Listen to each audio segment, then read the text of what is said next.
Puji Tuhan buat hari yang berbahagia ini, saudaraku, di mana kita boleh berhimpun bersama-sama memuji dan menyembah Tuhan.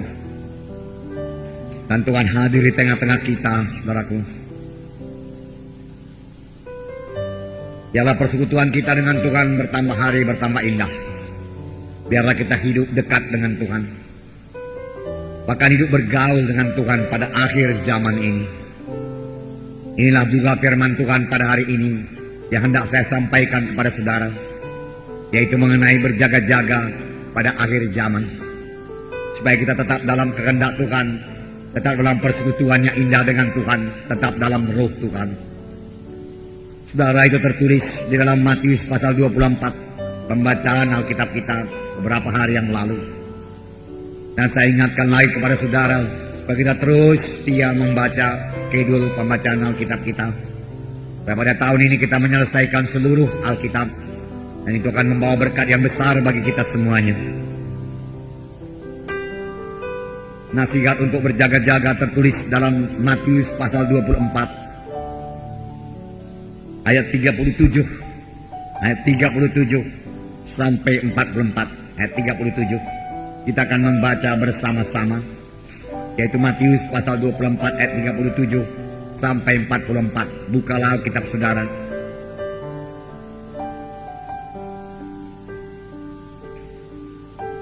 Mari kita baca bersama-sama. Sebab sebagaimana halnya pada zaman Nuh, demikian pula halnya kelak pada kedatangan Anak Manusia. Sebab sebagaimana mereka pada zaman sebelum air bah itu makan dan minum, kawin dan mengawinkan, sampai kepada hari Nuh masuk ke dalam bahtera, dan mereka tidak tahu akan sesuatu sebelum air bah itu datang dan melenyapkan mereka semua.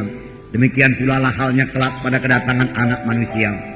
Pada waktu itu kalau ada dua orang di ladang, yang seorang akan dibawa dan yang lain akan ditinggalkan. Dan kalau ada dua orang perempuan sedang memutar batu kilangan, yang seorang akan dibawa dan yang lain akan ditinggalkan.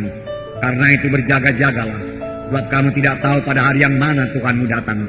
Tetapi ketahuilah ini, jika tuan rumah tahu pada waktu mana pencuri akan datang, sudahlah pasti ia berjaga-jaga dan tidak akan membiarkan rumahnya dibongkar. Sebab itu hendaklah kamu juga siap sedia, karena Anak Manusia datang pada saat yang tidak kamu duga. Ini kepada orang Kristen, kepada anak-anak Tuhan. Firman Tuhan mengatakan supaya kita berjaga-jaga buat kedatangan Tuhan kedua kali. Kedatangan Tuhan pertama kali semua kita sudah mengetahuinya. Dia datang ke dunia ini, dia lahir di Bethlehem melalui perawan Maria. Kemudian dia tinggal di dunia ini selama 33 tahun lebih. Kemudian dia mati di kayu salib karena dia mengangkat dosa kita. Pada hari yang ketiga dia bangkit daripada kematian. Kemudian dia naik ke surga. Itulah kedatangan Tuhan Yesus yang pertama kali ke dunia ini. Tetapi firman Tuhan banyak kali berkata mengenai kedatangan Tuhan Yesus yang kedua kali ke dunia ini, di mana Tuhan Yesus akan turun dari surga. Dia turun, tetapi tidak sampai menjejakkan kaki di bumi ini. Dia hanya sampai di awan-awan atau di angkasa saja. Inilah tahap pertama daripada kedatangan Tuhan Yesus yang kedua kali. Kemudian tahap kedua dari kedatangan Tuhan Yesus yang kedua kali, dia sampai di bumi ini, kemudian memerintah bumi ini, saudaraku. Saudara yang kekasih dalam nama Tuhan Yesus, pada waktu kedatangannya yang kedua kali, pada tahap pertama, di mana Tuhan Yesus hanya sampai di awan-awan, apakah yang terjadi? Yang terjadi kita semua yang masih tinggal sampai kepada kedatangan Tuhan akan terangkat, berjumpa dengan Tuhan di awan-awan.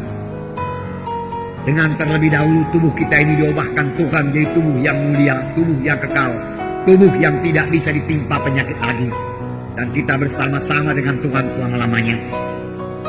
Tetapi ada satu perkara lagi, sebelum kita yang percaya ini, yang masih tinggal sampai kedatangan Tuhan kedua kali, yang memang sudah diambang pintu terangkat dan bertemu dengan Tuhan di awang-awang, maka lebih dahulu orang yang sudah mati dalam Tuhan, yaitu orang-orang yang percaya selama hidupnya kepada Tuhan Yesus, yang telah lahir baru penuh Roh Kudus melayani Tuhan, maka boleh jadi dia mati syahid, dikuburkan pada waktu kedatangan Tuhan kedua kali.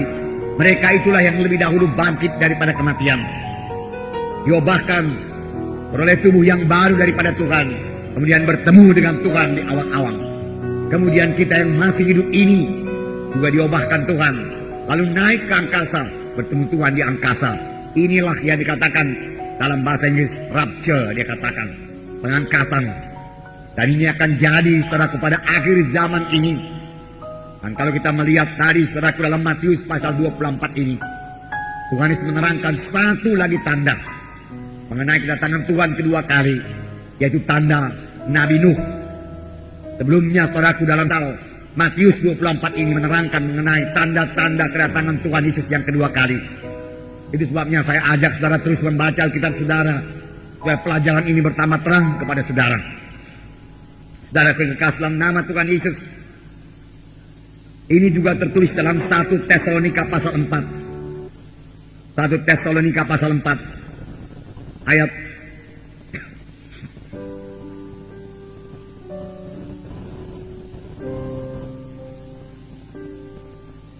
14, saya bacakan pada saudara. 1 Tesalonika pasal 4 ayat 14. Memang ayat ini selalu dibaca pada waktu penguburan di kuburan.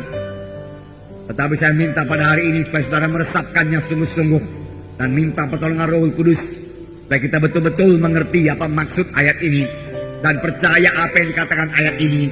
Karena ayat ini menyatakan mengenai kedatangan Tuhan kedua kali. Supaya kita betul-betul menantikan kedatangan Tuhan kedua kali dan berjaga-jaga dalam hal tersebut.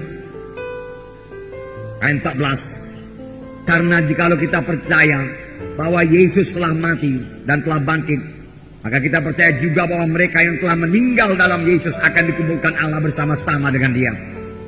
Ini kami katakan kepadamu dengan firman Tuhan.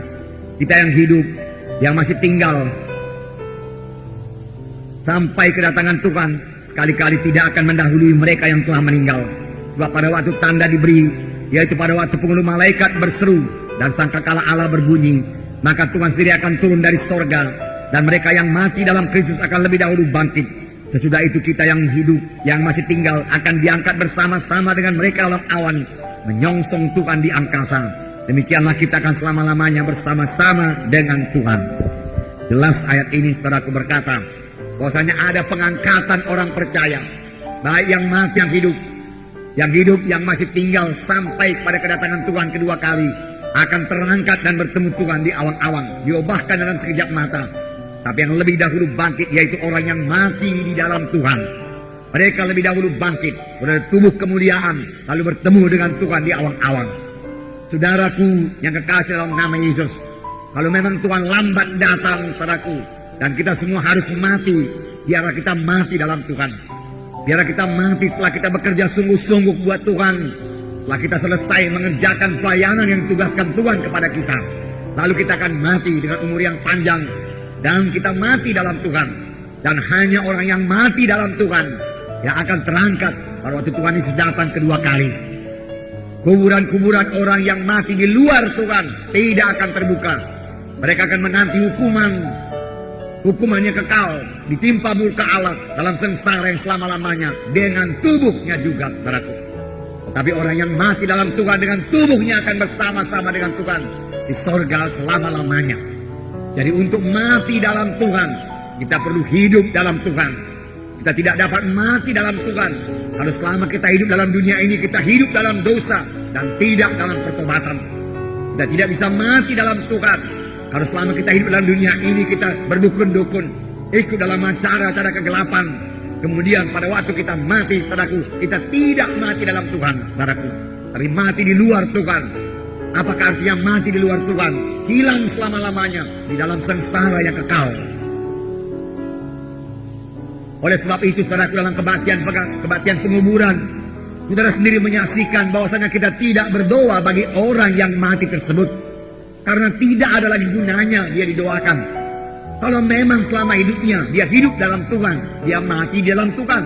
Dan kalau dia mati dalam Tuhan, dia sudah ke sorga. Saudaraku, dia sudah bersuka cita. Tetapi kalau memang dia dalam hidupnya pun tidak peduli kepada Tuhan, tidak mau mengikut Tuhan, tidak pernah bertobat, walaupun dia ke gereja, saudaraku, tetapi terus hidup menurut hawa nafsunya, terus hidup dalam dosa, saudaraku, hidup lagi ikut acara-acara kegelapan, kemudian dia mati dengan obat-obat dukun sekalian, saudaraku. Saudara, kita doakan pun dia, saudaraku, dia tidak akan berpindah daripada neraka ke surga. Pada waktu orang mati itu belum dikuburkan, masih dalam rumah, saudaraku, saudara, jiwa dan rohnya, saudaraku, sudah dalam sengsara yang kekal, saudaraku. Didoakan juga, saudaraku, tidak akan berpindah. Yang menentukan apakah manusia itu ke surga atau ke neraka ialah hidupnya pada waktu dia hidup di dunia ini.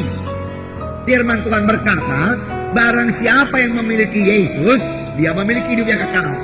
Barang siapa tidak memiliki Yesus, tidak memiliki hidup yang kekal. Barang siapa yang percaya, tidak akan dihukum. Tapi dalam pengertian percaya ini termasuk pertobatan, yaitu menolak semua dosa. Kita tidak bisa mengikut Tuhan dan juga mengikut dosa. Ke gereja juga, tapi dosa terus juga. Orang lain berbuat dosa, kita pun berbuat dosa. Namanya lah manusia bersifat lemah. Inilah alasan daripada banyak orang sehingga dia tidak mau hidup suci. Padahal firman Tuhan berkata, hendaklah kamu kudus karena aku kudus. Tanpa kekudusan tidak seorang pun bisa memandang Allah.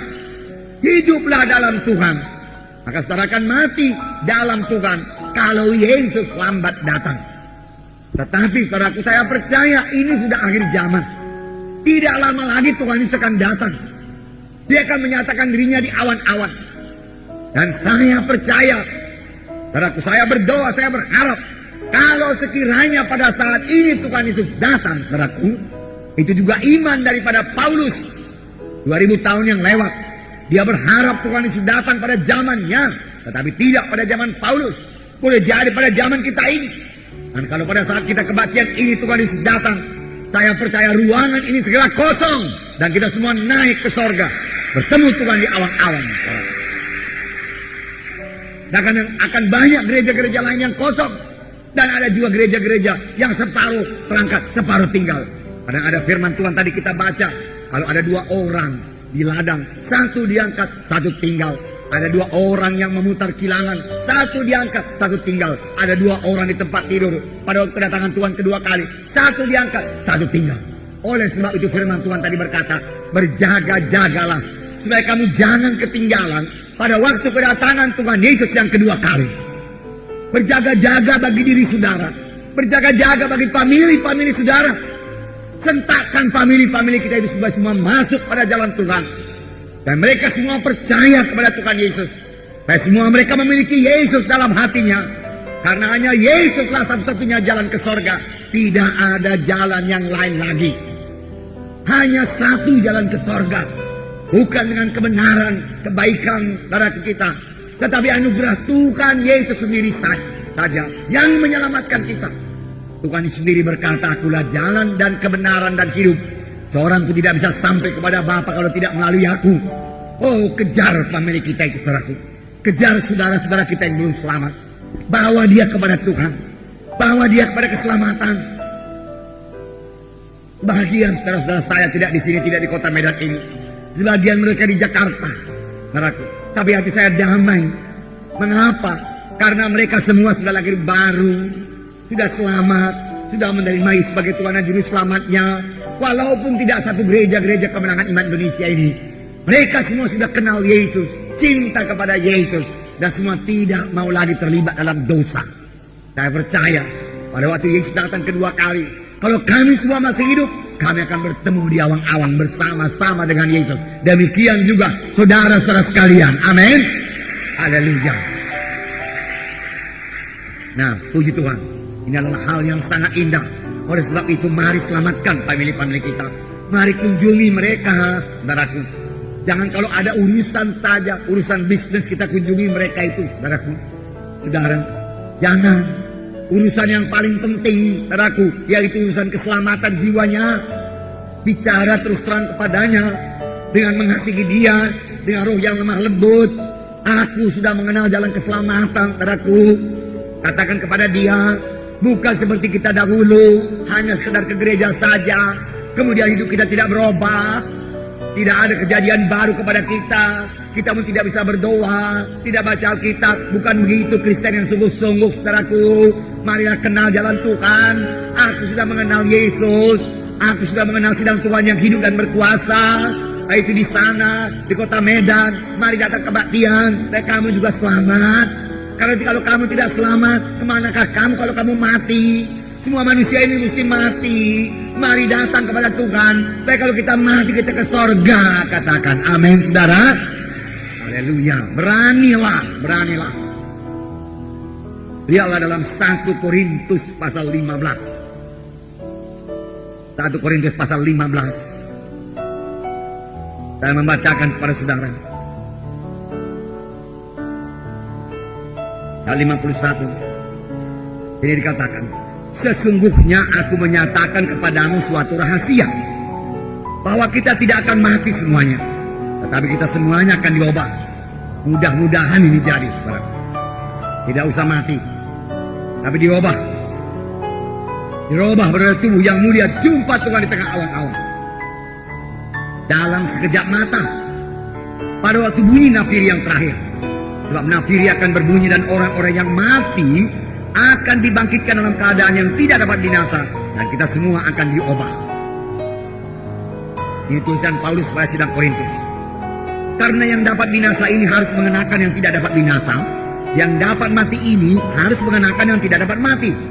Dan sesudah yang dapat binasa ini mengenakan yang tidak dapat binasa, dan yang dapat mati ini mengenakan yang tidak dapat mati, akan genaplah firman Tuhan yang tertulis, maut telah ditelan dalam kemenangan. Hai maut, di manakah kemenanganmu? Hai maut, di manakah sengatmu? Sengat maut ialah dosa, dan kuasa dosa ialah hukum Taurat.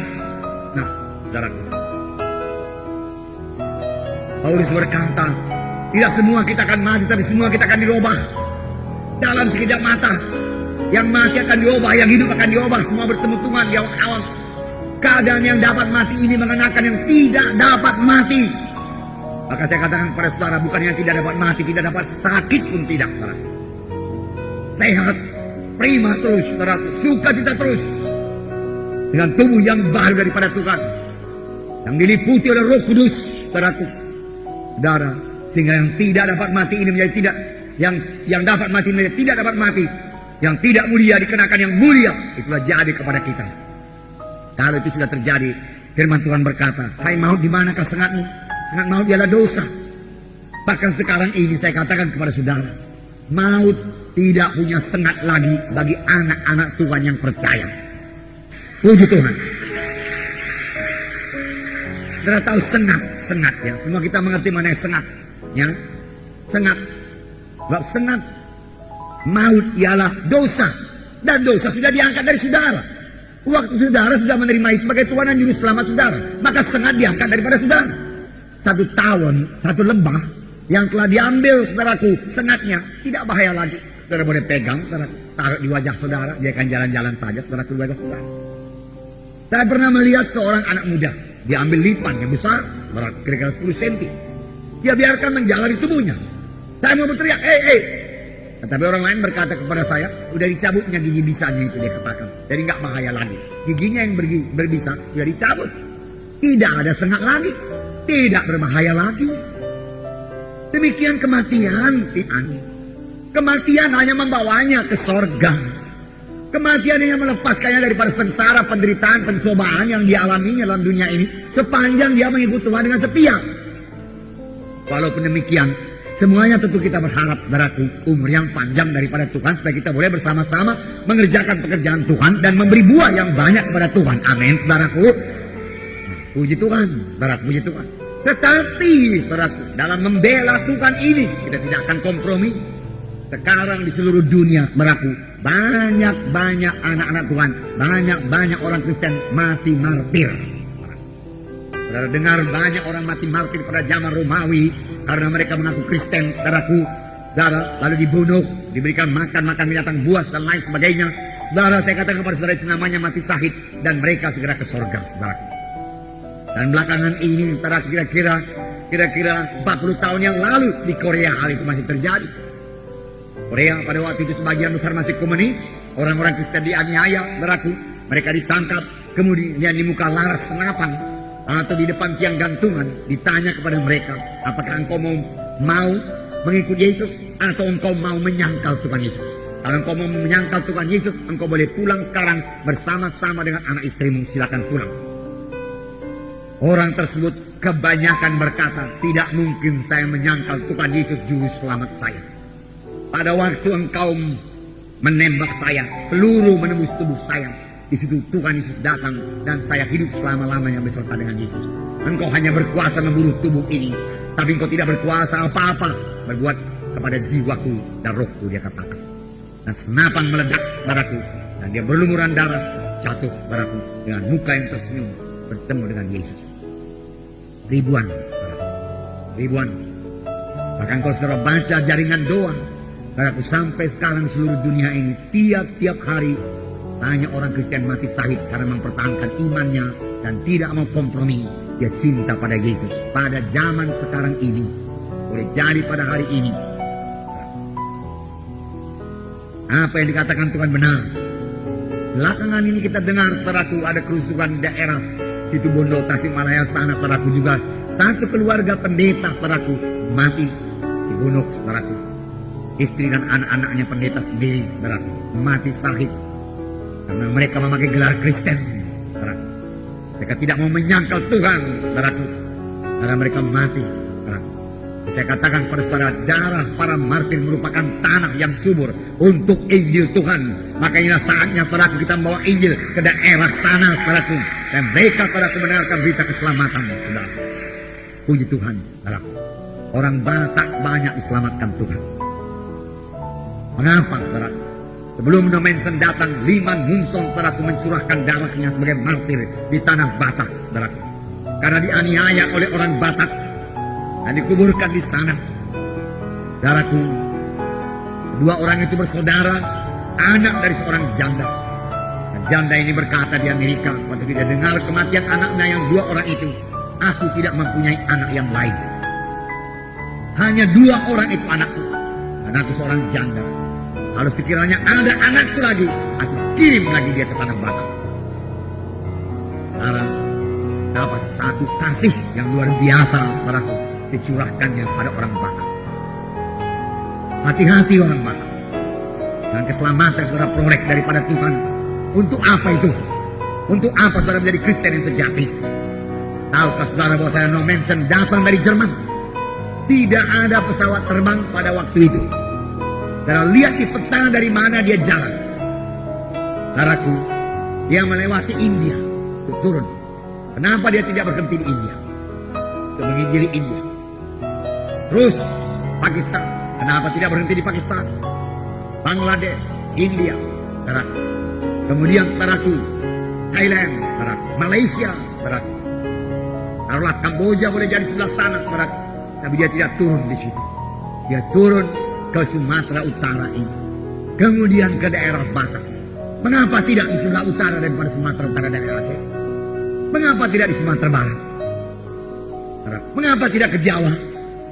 Padahal yang terkenal pada waktu itu Batavia, kota dagang yang terbesar di Indonesia. Mengapa dia pergi ke tanah Batak? Saya percaya ini pimpinan Tuhan, berkat Tuhan pada orang Batak. Tetapi orang Batak juga harus, saudaraku, memberi buah kepada Tuhan. Saudara juga harus, saudaraku, memberi buah daripada martir yang mati di sana, saudaraku. Daripada kematian No Manson di sana juga. Karena No Manson mati tanah Batak, kuburannya ada di sana. Dia tidak kembali ke negerinya, dia menjadi orang Batak. Saudara, itu sebabnya Tuhan menyelamatkan suku Batak. Supaya suku Batak saudaraku kembali bawa Injil buat seluruh Indonesia ini. Puji Tuhan, saudara. Tidak berapa jauh saya jalani Indonesia ini. Saya baru sampai sekitar Kupang sana, saudaraku. Sulawesi, Kalimantan, saudaraku, Jawa, Lembang, saudaraku, dan beberapa daerah yang lain lagi, di Palu. Apa yang saya lihat, saudaraku? Saya lihat hanya suku Ambon lah, saudaraku. Dan sedikit suku Manado, saudaraku, yang bisa menyanyi seperti orang Batak menyanyi. Apa gunanya itu semua? Saudaraku, saya percaya supaya orang Batak memberikan buah kepada Tuhan, membawa Injil jadi terang, Oleh sebab itu, saudaraku, suku Batak ini, saudaraku, harus benar-benar hidup pada jalan Tuhan. Hidup dalam kesucian Tuhan.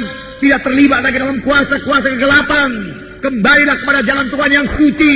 Baik kuasa Tuhan menyertai saudara. Urapan Roh Kudus menyertai saudara. Dan saudara menjadi pemberita Injil di seluruh Indonesia ini, saudaraku. Tapi sepanjang saudara masih ikut takut juga kepada manusia, terikut-ikut dengan kuasa-kuasa kegelapan, acara-acara kegelapan, saudaraku, yang pada zaman No Manson telah dihapuskan oleh No Manson. Baca sejarah No Manson, saudaraku. Gondang saja tidak bisa masuk gereja, saudaraku. Rokok saja tidak bisa di gereja pada zaman No Manson. Bukunya masih ada sekarang, saudaraku. Saudara, biarlah suku Batak menyadari hal tersebut, saudaraku.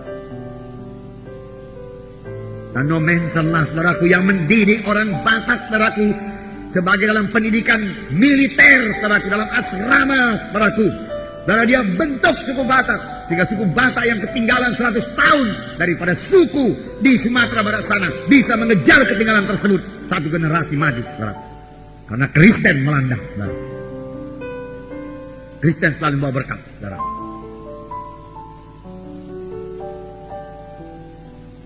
Nah, saudaraku yang kasih dalam nama Yesus, saya tidak heran, saudaraku, banyak suku Batak di sini, saudaraku.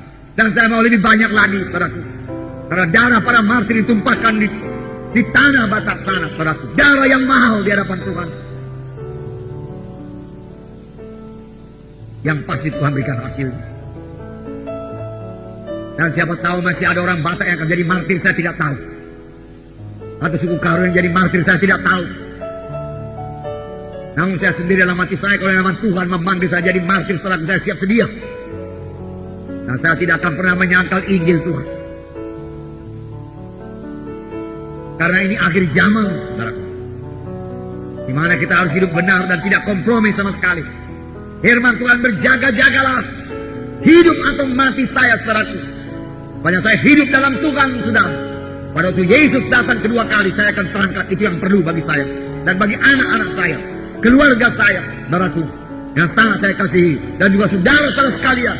Saya minta saudara tetap percaya kepada Tuhan Yesus dan ikut Tuhan sungguh-sungguh sepanjang hidup saudara. Berjaga-jaga menanti kedatangan Tuhan kedua kali dalam roh dan dalam kebenaran, dalam memberi buah kepada Tuhan, dan tidak terlena oleh dunia ini, tidak terlalai-lalai oleh dunia ini, tidak terikut-ikut oleh dunia ini, tidak dikuasai oleh mamon dunia ini, dikuasai oleh uang dunia ini, tidak menjadi hamba uang, saudaraku, dan menjadi hamba Tuhan, saudara. Itu maksud Tuhan. Saudara yang kasih dalam nama Yesus, saya akan membacakan pada saudara. Nah, tadi dikatakan sebagaimana pada zaman Nuh, demikian terjadi pada waktu kedatangan Tuhan kedua kali. Mari kita lihat keadaan pada zaman Nuh. Bagaimana sebenarnya keadaan pada zaman Nuh. Kejadian pasal 6 ayat 5 mulai saya bacakan. Kejadian pasal 6 ayat 5 saya bacakan. Ketika dilihat Tuhan bahwa kejahatan manusia besar di bumi, dan bahwa segala kecenderungan hatinya selalu membuahkan kejahatan semata-mata, maka menyesallah Tuhan bahwa ia telah menjadikan manusia di bumi, dan hal itu memilukan hatinya. Kejahatan manusia besar dan kecenderungan hatinya jahat semata-mata. Ayat 9, inilah riwayat Nuh. Nuh adalah seorang yang benar dan tidak bercela di antara orang-orang sejamannya, dan Nuh itu hidup bergaul dengan Allah. Nuh memperanakkan 3 orang laki-laki, Sem, Ham, dan Japet. Adapun bumi itu telah rusak di hadapan Allah dan penuh dengan kekerasan. Allah menilik bumi itu, dan sungguhlah rusak benar. Sudah semua manusia menjalankan hidup yang rusak di bumi. Beginilah keadaan pada akhir zaman, sama seperti keadaan pada zaman Nuh. Perhatikan beberapa poin di sini, saudaraku. Dikatakan pada zaman Nuh, kecenderungan hati manusia ini jahat mata-mata. Pikirannya membuahkan kejahatan. Saudaraku, pikirannya sudah dipenuhi dengan kejahatan. Kejahatan jadi hamba uang. Apa yang kuperbuat supaya dapat uang, nggak peduli dosa, nggak peduli kejahatan. Memenuhi pikiran manusia pada zaman itu. Kemudian di sini dikatakan, adapun bumi penuh dengan kekerasan. Bagaimana keadaan bumi kita sekarang ini? Saudara baca di koran, nggak usah jauh-jauh. Saudara lihat berita-berita di TV, apakah memang penuh dengan kekerasan?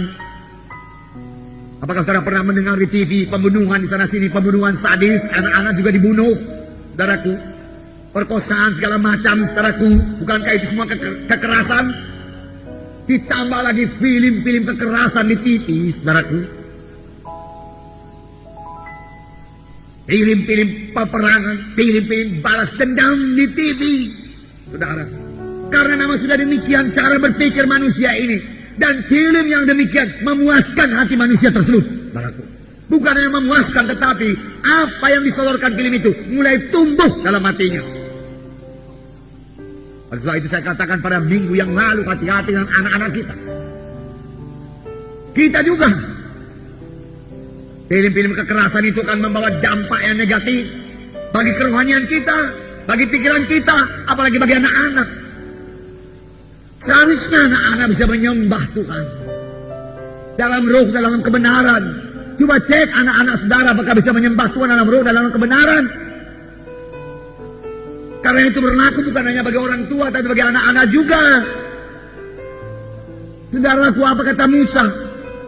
Hai Firaun, bala ke-7 sudah datang kepadamu. Kutuk telah menimpa kau 7 kali. Sekarang biarkan kami pergi dengan anak-anak kami untuk membawa persembahan di padang gurun kepada Tuhan kami. Firaun berkata, boleh, pergilah. Tetapi anak-anakmu tinggalkan. Kamu boleh pergi, yang dewasa saja. Musa berkata, tidak. Kalau kami tidak pergi dengan anak-anak kami tidak akan pergi. Dan tulah ke-8 akan datang kepadamu.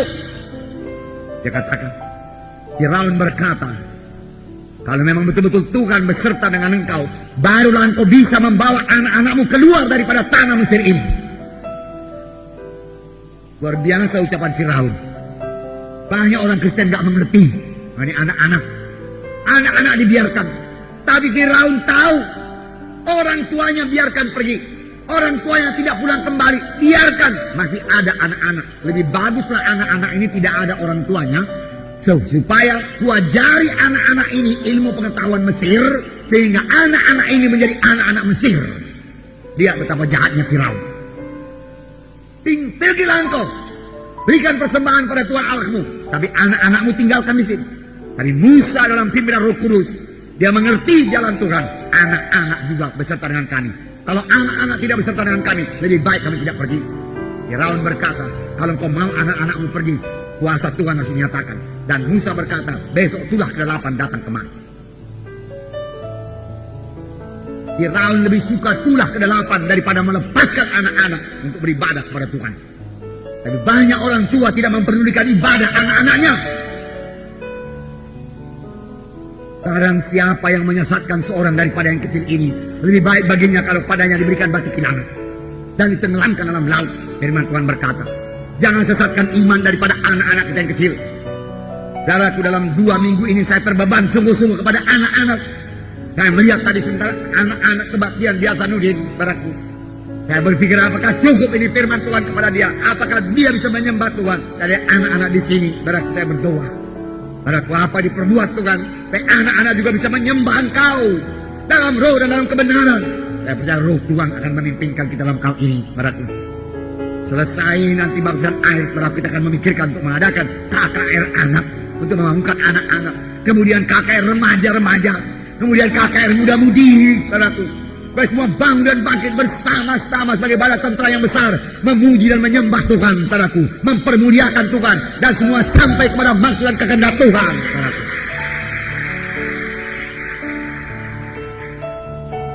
Saudaraku yang kasih dalam nama Yesus. Bumi penuh dengan kekerasan dikatakan di sini. Dan manusia menjalani hidup yang rusak di bumi. Saya katakan pada akhir zaman, standar moral akan rontok pada akhir zaman. Percabulan akan bertambah-tambah. Pornografi akan bertambah-tambah. Bagaimana kita, anak-anak Tuhan? Dan anak-anak Tuhan harus hidup benar, saudaraku. Paranormal akan bertambah-tambah. Dengan keterangan dukun akan bertambah-tambah. Pengajaran sesat akan bertambah-tambah, saudaraku. Penyesatan juga akan bertambah-tambah. Sama seperti pada zaman Nuh. Pengejek akan bertambah-tambah, saudaraku. Pencemooh akan bertambah-tambah. Karena Nuh dicemooh, diejek 100 tahun lamanya. Tapi satu perkara lagi, kita baca tadi dalam Matius 24. Pada waktu itu, sama seperti keadaan pada zaman Nuh, manusia akan makan, minum, kawin, mengawinkan. Kelihatannya enggak dosa. Di mana yang jadi dosa? Pikiran manusia itu cuma makan, minum, melejatkan tubuh. Tidak pernah menyangkal diri, tidak menahan hawa nafsu, kawin mengawinkan. Itu saja memenuhkan pikirannya, sehingga tidak ada lagi padanya pikiran yang rohani. Lalai perkara rohani, tidak peduli perkara rohani. Begitulah keadaan manusia padaku pada akhir zaman. Tadi sudah kejadian. Lebih jelas dalam 1 Timotius, 2 Timotius pasal 3. Yang membacakannya kepada saudara. Keadaan manusia pada akhir zaman. 2 Timotius pasal 3 ayat 1, hanya beberapa ayat saja. Waktu kita tinggal sedikit. Saya membacakan. Ketahuilah bahwa pada hari-hari terakhir akan datang masa yang sukar. Hari-hari terakhir akan datang masa yang sukar. Sukar bagaimana ini? Saudaraku, bagi saudara anak-anak Tuhan akan datang masa yang sukar. Mengapa? Karena saudara tidak mau kompromi. Karena saudara tidak mau ikut dalam acara-acara kegelapan. Lalu mereka itu akan menyingkirkan saudara. Boleh jadi mereka akan memecat saudara daripada satu perusahaan atau pekerjaan. Karena saudara percaya kepada Tuhan Yesus, kalau saudara berdoa dan bersaksi mengenai Yesus, mereka akan membenci saudara. Tapi itu hanya satu aniaya yang kecil, yang memang untuk membangun darah, untuk membangunkan iman saudara, untuk menambah cinta saudara kepada Yesus, untuk menambah kedewasaan rohani saudara. Karena masa-masa yang sukar, manusia akan mencintai dirinya sendiri. Saudaraku, tidak peduli orang lain. Sekarang juga sudah terjadi. Dan menjadi hamba uang. Jangan menjadi hamba uang. Cinta akan uang akan segala kejahatan, firman Tuhan berkata. Bukan uang itu sendiri. Uangnya tidak dosa.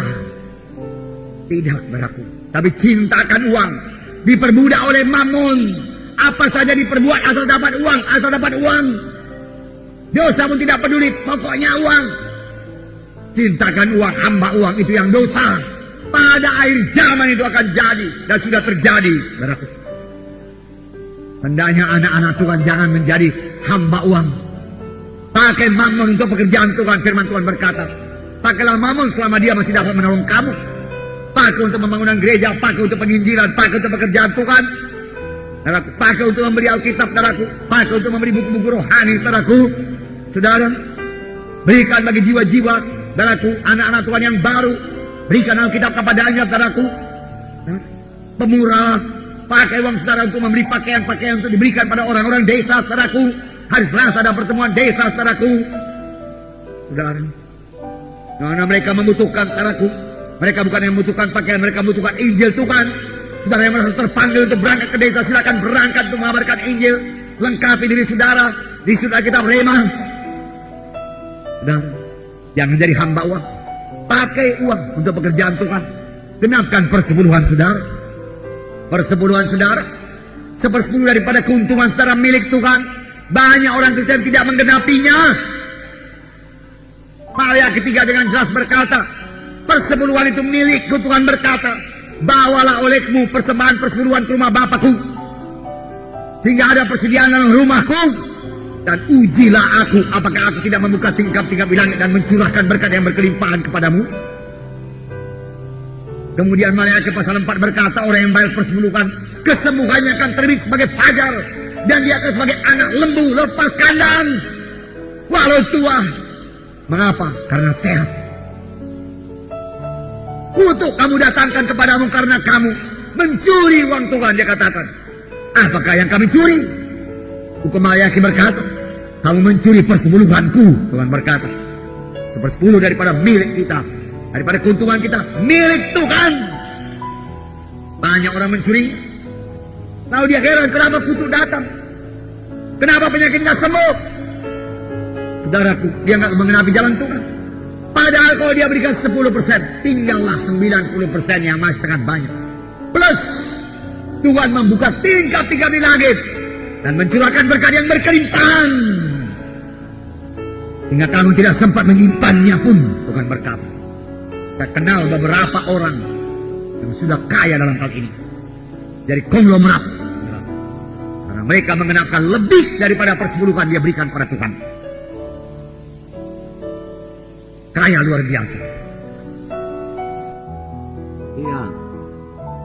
Lalu Lalu penghulu setan ini berkata, bagaimana kita buat? Dia katakan, supaya Injil jangan menyebar lagi. Itulah katanya.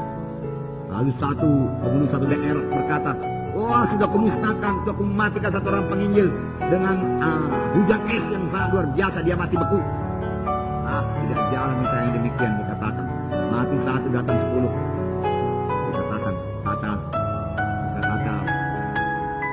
pimpinan setan ini. Yang lain lagi berkata, aku adakan keributan di sana, sehingga Injil tidak terima. Sebentar saja itu tahan, dikatakan. Berdoa orang itu turun Roh Kudus menjadi damai.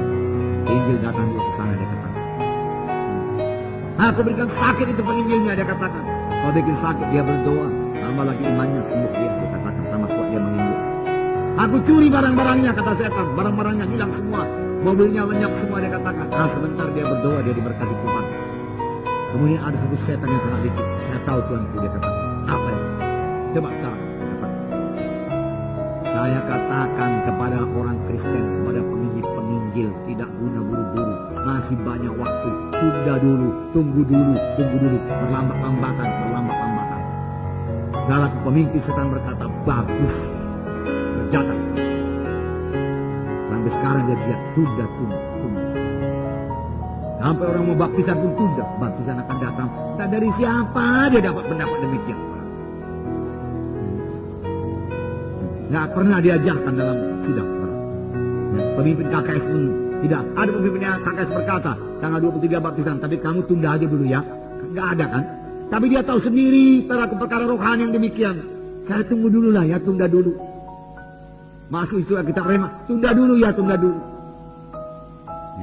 tunda. Termasuk doa pagi-pagi, tunda dulu doa pagi-pagi. Sebentar, saya sehat badan.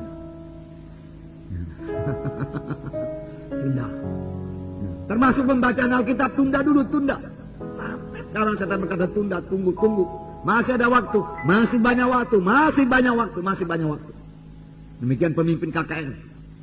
Saudaraku, Tuhan menghargakan persiapan seorang pelayan Tuhan. Tuhan hargakan. Saya sudah lama melayani. Saya tahu apa artinya mengadakan persiapan dan berangkat tanpa persiapan. Tuhan menghargakan persiapan. Ada orang berkata, semua pimpinan Roh Kudus. Memang semua pimpinan Roh Kudus. Tapi saudara harus bersiap untuk dipimpin Roh Kudus. Dan bersekutu dengan Roh Kudus dalam doa saudara. Amin saudara.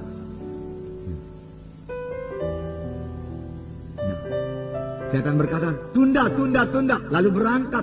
Pemimpin KKS berangkat melayani, berangkat ke KKS tanpa doa. Saudaraku, apa hasilnya? Saudara tahu. Saudaraku, pelayanan bisa ketawa. Ya, pelayanan bisa ramai. Pelayanan bisa gembira. Tapi hasilnya dangkal. Tidak rohani. Hasil yang rohani hanya bisa dicapai dengan doa dan air mata. 2 tahun lamanya Paulus berkata, aku berdoa dan mencucurkan air mata bagimu.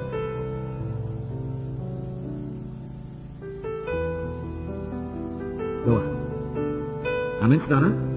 Nah, haleluya. Nah, jadi saudaraku, jauhkan kehidupan yang berjalan lajak-lajak, saudaraku. Jangan tunda-tunda, saudaraku, dalam roh selalu. Supaya kita berjaga-jaga, saudaraku. Saudara, dalam Matius pasal 22, saudaraku, diterangkan mengenai perumpamaan ini juga, saudaraku. Biarlah mengetuk hati kita supaya kita ketahui keadaan jiwa-jiwa pada akhir zaman, saudaraku. Ini sebelum tanda-tanda akhir zaman. Tuhan Yesus memberikan perumpamaan tentang perjamuan kawin. Apakah jawaban dari orang-orang yang diundang ke perjamuan kawin tersebut, saudaraku? Dan bagaimana pula, saudaraku, orang yang menerima undangan perjamuan kawin tersebut, dia harus memakai pakaian perjamuan kawin. Kalau tidak, saudaraku, diusir juga keluar daripada perjamuan kawin. Tapi banyak yang menolak. Matius 22 ayat 1 saya bacakan. Ya, membaca ini, amin saudara. Ya. Lalu Yesus berbicara pula perumpamaan kepada mereka hal kerajaan surga seumpama seorang raja mengadakan perjamuan kawin untuk anaknya. Ya. Ini hal kerajaan surga. Ya. Ia menyuruh hamba-hambanya memanggil orang-orang yang telah diundang ke perjamuan kawin itu, tetapi orang-orang itu tidak mau datang. Tidak mau. Kalau saudara mengumpamakan ini orang Israel, orang Yahudi, boleh juga. Ia menyuruh pula hamba-hamba yang lain, pesannya, katakanlah kepada orang-orang yang diundang itu, sesungguhnya hidangan telah disediakan, lembu-lembu jantan dan ternak piaraanku telah disembelih, semuanya telah tersedia, datanglah ke perjamuan kawin itu. Tetapi orang-orang yang diundang itu tidak mengindahkannya. Ada yang pergi ke ladangnya, ada yang pergi mengurus usahanya, ada yang menangkap hamba-hambanya itu, menyiksa dan membunuhnya. Macam-macam keinginan daging pada akhir zaman, macam-macam keinginan materi pada akhir zaman. Ada yang ladanglah, ada yang usahalah, saudaraku, ada yang aniayalah dan lain sebagainya. Hingga tidak datang, padahal dipanggil perjamuan kawin. Satu saat yang menyenangkan, dipanggil kepada kerajaan sorga. Hal kerajaan sorga seumpama seorang raja mengadakan perjamuan kawin. Itulah dia kerajaan sorga. Mari, mari. Mereka menolak. Mengapa, saudara? Karena roh jahat tadi itulah yang sudah beroperasi. Maka murkalah raja itu lalu menyuruh pasukannya ke sana untuk membinasakan pemunuh-pemunuh itu dan membakar kota mereka. Sudah itu, dia berkata kepada hamba-hambanya, perjamuan kawin telah tersedia, tapi orang-orang yang undang tadi tidak layak untuk itu. Sebab itu pergilah ke persimpangan-persimpangan jalan dan undanglah setiap orang yang kamu jumpai perjamuan kawin itu. Saya katakan tadi, yang pertama diundang itu adalah orang Yahudi. Mereka menolak kedatangan Yesus, saudaraku. Saudara, sekarang terbukalah kesempatan pada orang kafir kita ini, simpang-simpang jalan, di desa, di kota, di mana saja, bawa kepada perjamuan kawin itu. Haleluya, saudara. Italah ini. Nah, maka pergilah hamba-hamba itu dan mereka mengumpulkan semua orang yang dijumpainya di jalan-jalan, orang-orang jahat dan orang-orang baik, sehingga penuhlah ruangan perjamuan kawin dengan tamu. Ketika raja itu masuk untuk bertemu dengan tamu-tamu itu, yang melihat seorang yang tidak berpakaian pesta. Dalam perkawinan dibacakan itu, saudaraku, harus memakai kain lenan putih, ya, pakaian perjamuan kawin. Wahyu berapa itu? Tolong lihat. 19 ayat 8. Dan kepadanya dikaruniakan supaya memakai kain lenan halus yang berkilau-kilauan dan putih bersih. Lenan halus adalah perbuatan-perbuatan yang benar dari orang-orang kudus. Perbuatan-perbuatan yang benar dari orang-orang kudus. Perbuatan menolong.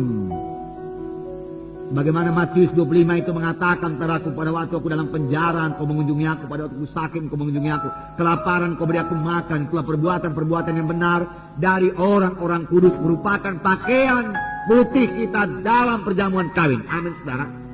Buah roh adalah pakaian kita. Amin, saudara.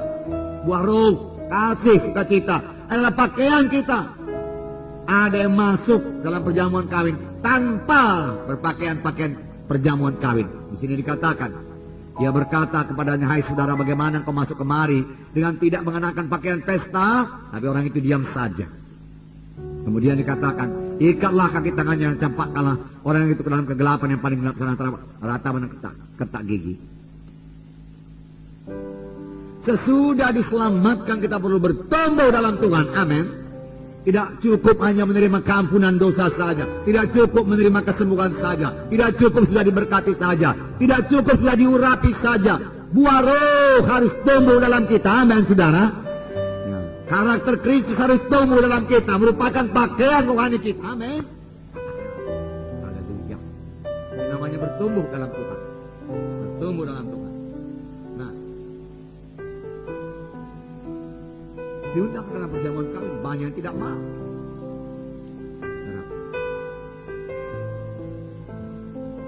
Untuk tetap hidup, berjaga-jaga menantikan kedatangan Tuhan, kita perlu hidup seperti Nuh hidup. Ya. Bagaimanakah Nuh hidup? Ya. Bentar lagi, ini tidak akan selesai pada hari ini. Ya. Nuh hidup benar, tidak bercela, dan hidup bergaul dengan Tuhan. Dia tidak ikut dengan dosa orang-orang pada zamannya, walaupun orang-orang pada zamannya mengajak dia berbuat dosa. Hanya 8 orang bertahan. Ratusan ribu yang lain, boleh jadi jutaan sudah manusia pada waktu itu, saudaraku, hidup berbuat kejahatan, memuaskan hawa nafsu, mengejek saudaraku. No, mengajaknya mabuk-mabukan, mengajaknya berbuat segala perbuatan jahat, amoral, dan lain sebagainya. Nuh hidup benar, tidak bercela, dan bergaul dengan Tuhan. Saya percaya kekuatannya adalah bergaul dengan Tuhan. Dan bergaul dengan Tuhan, dia bisa menolak semua dosa tersebut. Amin, saudara. Kita juga harus hidup, saudara, bergaul dengan Tuhan. Yohanes 15 berkata, akulah pohon anggur yang benar, kamulah carang-carangnya. Tiap carang yang mau berbuah, tiap carang yang mau bertumbuh, tiap carang yang mau hijau dan segar, harus tetap pada batang anggur. Amin, saudara.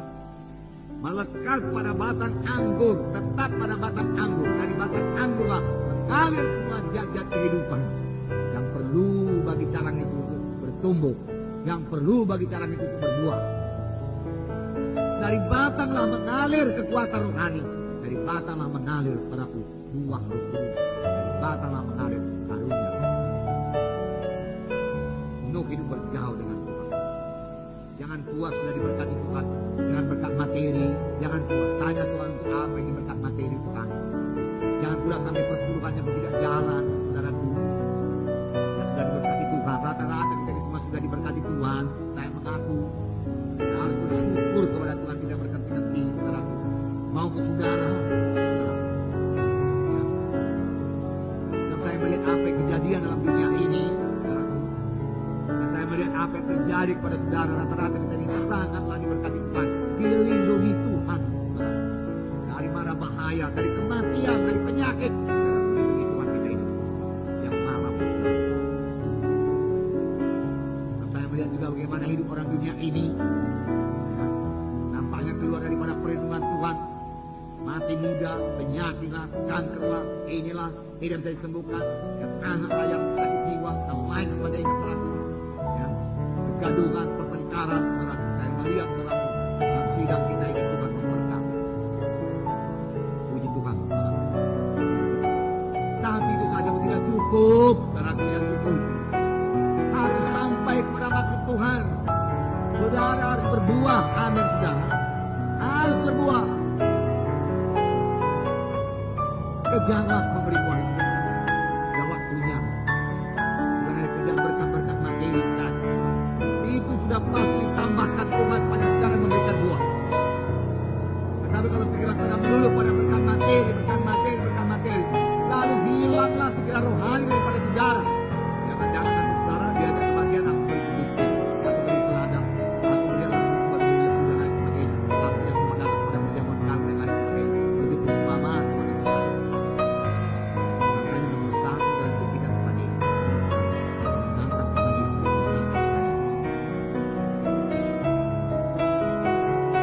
Untuk berbuah ini, dalam setiap anak Tuhan harus ikut dalam penginjil, ikut dalam pemuritan. Itu sebabnya dalam tempo 20 menit, dalam tiap-tiap KKN, dalam tiap-tiap kebaktian KKN, bicarakan mengenai penginjilan. Doakan supaya saya dengar doa yang sangat rohani. Datang suka kita penuh dengan kualitas. Tapi enggak apalah, karena itu hanya pelajaran saja. Saya boleh bertawa tadi, enggak rohani.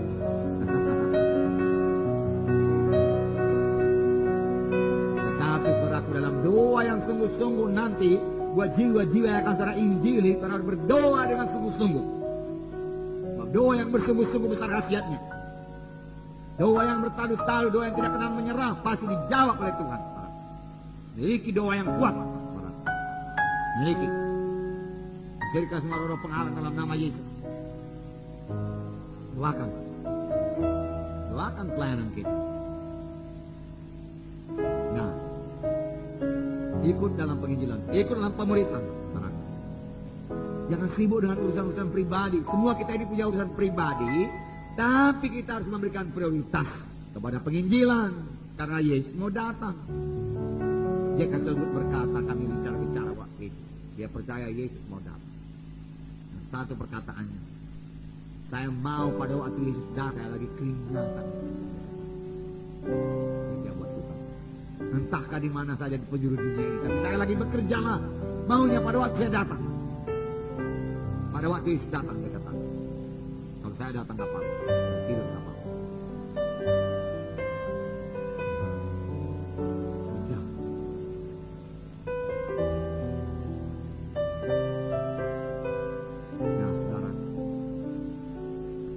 sekarang ini, ini kesempatan buat Indonesia ini 200 juta berdoa, saudaraku, supaya Injil Tuhan dikabarkan seluruh Indonesia ini, supaya pemerintahan kita diberkati Tuhan, saudaraku.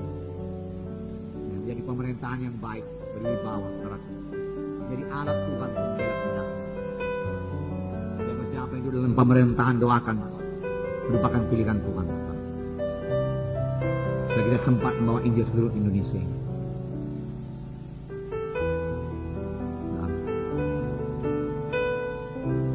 Saya sudah mulai berdoa kepada buat Nias, harap saudara mulai berdoa buat Nias. Mulai berdoa buat Langkat, saudaraku, supaya selesaikan. Tanah Kara supaya selesaikan. Tanah Batak supaya selesaikan. Ini segera akan kita jalankan ini, saudara. Berdoa sungguh-sungguh. Di Tuhan, saudara. Ya.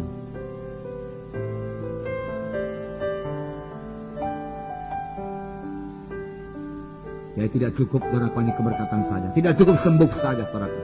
Tidak cukup sukacita saja dalam kebaktian, saudara. Saudara, dalam kebaktian yang begini besar, saudara, Tuhan memberkati sidang kita ini.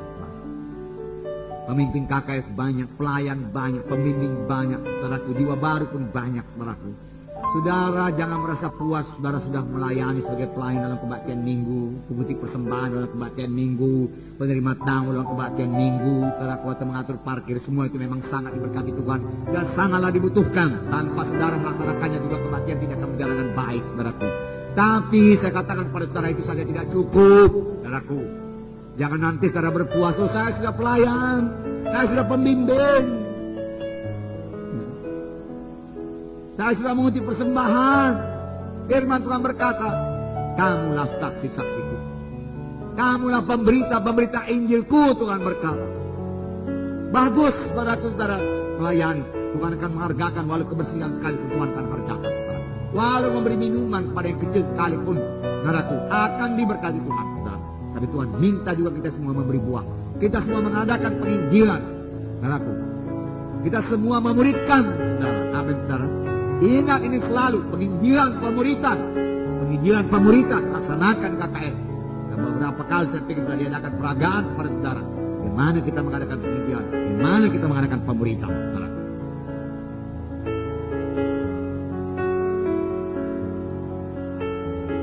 Bagus kalau kebaktian berjalan lancar, haleluya. Hari ini kebaktian berjalan lancar begini karena banyak di antara saudara bertugas telah mengaturkan, saudaraku, sebelum kebaktian ini, saudaraku, diaturkan semua ini, mic-nya semua diaturkan, lampu-lampu semua, bangku-bangku, puji Tuhan. Kebaktian kita berjalan lancar, acaranya juga diatur lancar, haleluya, haleluya, saudara. Tapi itu saja tidak cukup. Perintah Lu berkata, pergilah kamu, kamarkan. Dalam hal ini Roh Kudus bersandarlah kepada Roh Kudus. Amin, saudara. Bersandar kepada kuasa Roh Kudus. Bersandar. Tunggulah di Yerusalem sampai kamu dilengkapi dengan kuasa dari Maha Tinggi, firman Tuhan berkata. Tunggu. Biar Roh Kudus memakai saudara. Dengar suara Roh Kudus. Dengar suara Roh Kudus. Dan bersekutu dengan Tuhan. Sebagai cara pada batang anggur. Demikian dua pribadi saudara dengan Tuhan. Kenapa? Karena itu. Dia tiap hari. Amin, saudara. Demikian dua pribadi saudara. Dan berdoalah dengan tiada berkeputusan, firman Tuhan berkata. Itulah kekuatan saudara untuk hidup. Tidak sebagaimana orang dunia yang hidup. Karena orang dunia sekarang ini akan hidup sebagaimana pada zaman Nuh. Namun Nuh hidup benar karena dia bergaul dengan Tuhan. Dan juga boleh hidup benar karena bergaul dengan Tuhan. Jatuh cinta pada Tuhan Yesus. Jatuh cinta. Menyenangkan Tuhan Yesus. Puji Tuhan. Dan firman Tuhan juga harus menetap dalam hati saudara. Makan firman Tuhan tiap-tiap hari. Itu artinya tetap pada batang anggur, saudaraku. Mengalir firman Tuhan dalam hidup saudara. Penggunaan firman Tuhan pada setiap hari. Yang kedua, saudara, garis besar yang saya beritakan pada saudara. Nuh patuh. Yang pertama tadi apa, saudara? Nuh hidup benar, bergaul dengan Tuhan, tidak terikut. Yang kedua, Nuh patuh, tekun, setia, kerja keras, rajin. Oh banyak Kalau saudara mau belajar karakter saudaraku, Nuh ini luar biasa. Apakah tugas yang diberikan Tuhan saudaraku kepada Nuh? Tugas yang luar biasa besar. Membangun satu kapal yang pada zaman sekarang ini pun ukurannya termasuk besar. Boleh jadi terbesar. Jarang-jarang kapal pada zaman sekarang ini yang dibuat dengan peralatan modern, komputer, alat-alat berat, keran-keran pengangkat semua saudaraku, alat pemotong baja semua, untuk membangun kapal panjang 300 meter saudaraku, dari sini ke Hermina Hall saudaraku, bukan pekerjaan yang enteng. Lebarnya saudaraku 50 meter saudaraku, dari jalan sini ke jalan itu satu lagi, jalan apa? Bantam apa namanya? Tingginya 30 meter saudaraku, saudara. Rumah bertingkat 3 saudaraku, kira-kira saudaraku 10 meter saudaraku. 3 kali itu tingginya ke atas saudaraku. Dibuat dengan tangan, kampak, parang saudaraku. Paku pun belum ada. Gala-gala ada, ter dari alam. Saudara, tapi Nuh patuh. Tugas yang berat itu saudaraku, tugas yang berat. Berapa orang yang kerja? 8 orang. Saudaraku, 8 orang. Berapa rumah dari sini ke Hermina Utara, saudaraku? Berapa rumah? Begitu besar bahtera itu, karena segala gajah, segala harimau semua masuk. Segala makanannya lagi, saudaraku. Tapi Nuh patuh dengan tugas yang berat ini. Dia bersandar kepada Tuhan. Sekarang tugas kita menginjili dunia ini, mengabarkan ini ke seluruh dunia. Nampaknya juga dengan kekuatan kita secara manusiawi tidak mungkin. Tetapi Tuhan telah memberikan Roh Kudus kepada kita, sehingga tugas yang begitu besar bisa kita laksanakan dengan baik. Sama seperti Nuh, saudaraku, memperbuat bahtera itu, saudaraku. Saya baca kepada saudara Kejadian pasal berapa tadi? 6. Kejadian pasal 6. Haleluya. Ayat 22, ayat yang terakhir, Kejadian 6 ayat 22. Lalu Nuh melakukan semuanya itu tepat seperti yang diperintahkan Allah kepadanya, demikianlah dilakukannya. Tepat seperti apa saudaraku? Diperintahkan Allah kepadanya, bukan tepat seperti yang dikehendaki oleh Nuh. Kalau Nuh bangun kapal pesiar saudaraku, gak jadi lah. Ya, kapal pesiar yang perlu sekarang ini santai, rileks dikatakan. Nanti datang banjir, 8 orangnya kami bangun kapal pesiar panjang 30 meter, bukan 300 meter, 30 meter. Nah, cukup besar. Tenggelam habis. Tidak menurut kehendak Tuhan. Kalau Nuh memakai pikirannya, jalannya sendiri, saudaraku, dia tidak patuh kepada Tuhan. Saya firman Tuhan berkata, lalu Nuh melakukan semuanya itu tepat seperti yang diperintahkan Allah kepada yang tepat, seperti yang diperintahkan Allah kepadanya. Alangkah bahagianya kita ini, saudaraku. Alangkah berhasilnya kita ini kalau kita selalu berusaha sungguh-sungguh melakukan segala sesuatu seturut dengan apa yang diperintahkan Tuhan kepada kita, bukan seturut dengan kehendak kita atau pendapat kita atau jalan kita. Karena firman Tuhan berkata, jalanku bukan jalanmu, pikiranku bukan pikiranmu. Tapi bagaimana jauhnya langit daripada bumi, demikian bedanya pikiranku dan pikiranmu, jalanku dengan jalanmu. Nuh patuh. Ia percaya penuh apa yang dikatakan Tuhan. Tuhan berkata ada air bah, pasti ada air bah. Memusnahkan semua manusia, dia percaya. Biarlah kita juga percaya penuh, Tuhan pasti datang kedua kali. Amin, saudaraku. Ya. Dan semua orang yang percaya akan terangkat ke surga, biar kita percaya penuh, saudaraku. Biar kita percaya penuh bahwasanya saudaraku, murka Tuhan akan pasti ditimpakan pada mereka yang tidak terangkat ke surga. Dan hukuman lama-lamanya kekal. Nuh mengalami banyak oposisi. Nuh diejek. 100 tahun lamanya Nuh diejek. 100 tahun lamanya Nuh dibujuk-bujuk berbuat dosa. 100 tahun lamanya saudaraku Nuh, saudaraku disuruh berhenti kerja sia-sia, kerja kau Nuh. Kenapa kau begitu capek? Saudaraku, banyak orang dunia berkata, gereja kami disibukkan. Dari pagi sampai sore, di malam kematian. 15 kali kematian. Rupanya sudah 9 kali kematian. Pantaslah dari pagi sampai malam.